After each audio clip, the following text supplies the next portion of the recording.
Before heading home, Doohee asks Goo-won to give her a piggyback ride, and he obliges. Doohee opens up to her husband and admits she feels so happy.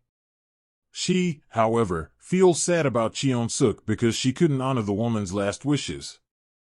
Meanwhile, Gwangchul converses with someone named Abraxas in the chat room.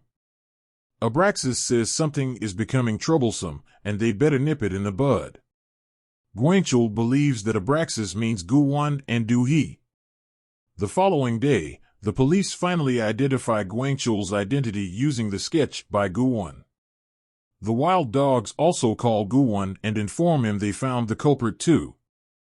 Unfortunately, Gwangchul is burnt to death by Sukmin. It turns out Sukmin was working with Gwangchul.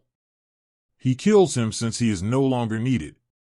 The police are on to Gwangchul, and he is the bud that needs to be nipped. It is also revealed the two met in jail, and Sukmin helped Gwangchul get released. Through a flashback, we also learn that Cheon-suk knew Sukmin killed someone again, and he blamed her for what he did. After killing Gwangchul, Sukmin burns his gloves. By the time the police arrive, they find a body burnt beyond recognition with a knife in the chest. The police call Doohee and update her on the case. She and Goo-won drop by the police station. However, Goo-won asks Suk-hoon to take Doohee home and heads to the office to look for something. He finds the bug Gwangchul left in his office. Goo-won realizes that Gwangchul was killed because he was identified. The minute Gwangchul's real face was exposed, he was done for. Goo-won deduces the real mastermind is still out there, and they must find him. He asks Bakgyu to use the bug and see if it will lead them to the real culprit. Bakgyu asks him to wait a few more days for the full moon and regain his powers. He is worried Goo-won might get hurt again without his powers. He is a mere mortal, after all. As they talk, Goo-won realizes that all the clocks in his office have stopped running. It dawns on him that his powers are entirely gone. He rushes to the hospital to check on the girl he healed and finds her in dire condition. He returns to Sunwoo, and all his contracts with human beings are burned. His whole world is crushing before his eyes, burning to the ground as the ashes scatter around him.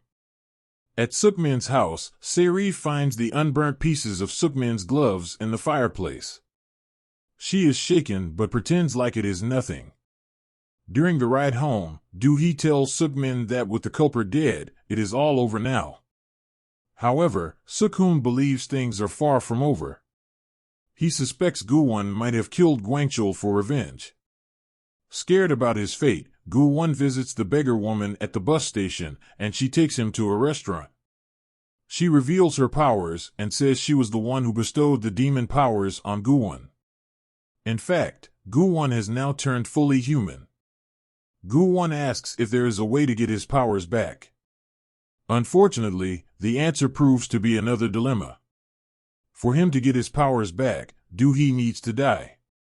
We then see a hurt Doohee lying on the floor as her surroundings burn. Is she in danger? Elsewhere, Suk-hoon meets with Jae-young to ask more about Goo-won.